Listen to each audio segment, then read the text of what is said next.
Hey there everybody, it's Mike DeLisio with another Dice Tower Daily Unboxing. Today we're going to be taking a look at Scar Scrapper's Cave-In from Hexy Studios. Looks like 45 minutes, 2 to 4 players.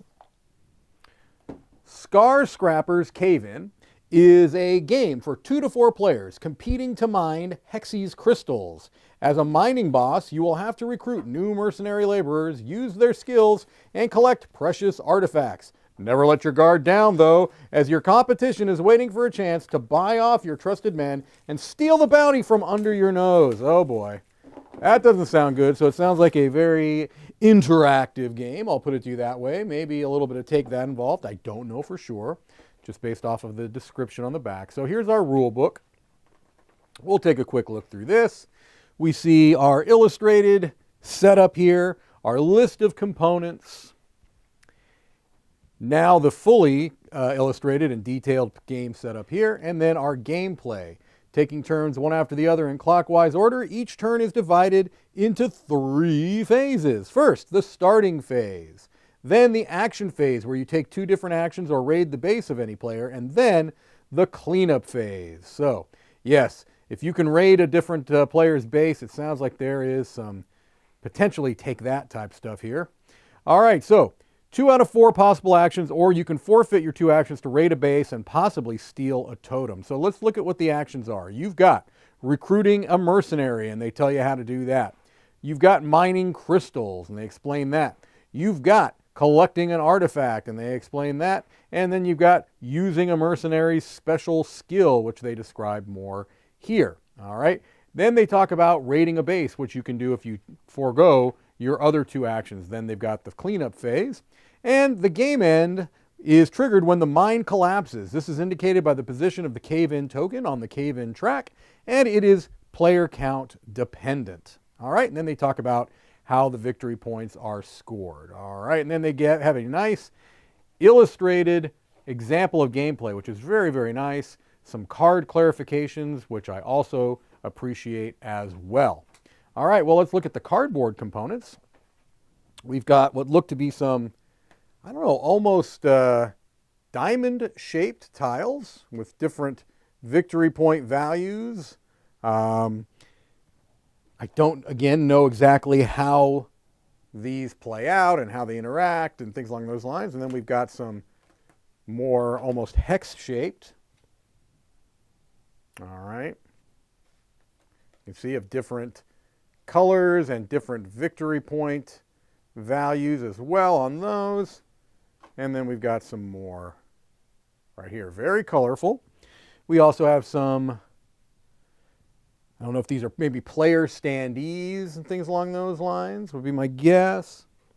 We've got our tracker board here where it looks like cards can be placed. And you track the cave-in. So it looks like on a 2-player game, be it a 7, 3-player 8, 4-player 9. All right. We've got a few more. We've got a couple of these that popped right out, but you can kind of see what those are about. We've got some standee bases, which reinforces the thought that those were like player standees. And then we've got 2 decks of cards. So let's take a look at those. Get a sense for the art design and graphic design and any iconography that may be involved. All right. Let's take a look at some of these. I'm not going to try to say the name of that card. That would be foolish on my part. We can just focus down here. Take a blue crystal, I'm assuming immediately.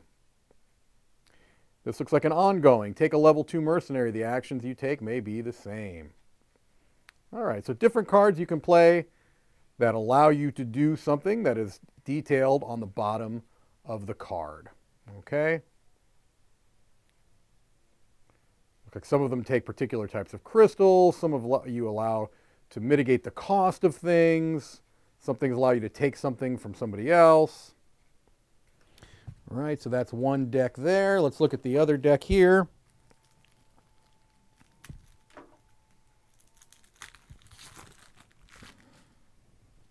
All right, here we've got our Sergeant. Take 2 mercenaries from the bottom of your base. Subjugate one of the weakest mercenaries from your base. All right, so different color, green and red. And all right, what do we have here? 42nd Mystery of the Universe, worth 6 VP. The cost of crystals reduced by 1. I like that. Something Cool, worth 7 VP. These look like maybe endgame points, contracts, or something. I don't know.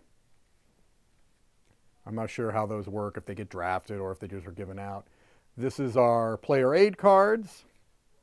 All right, well, this is something that is...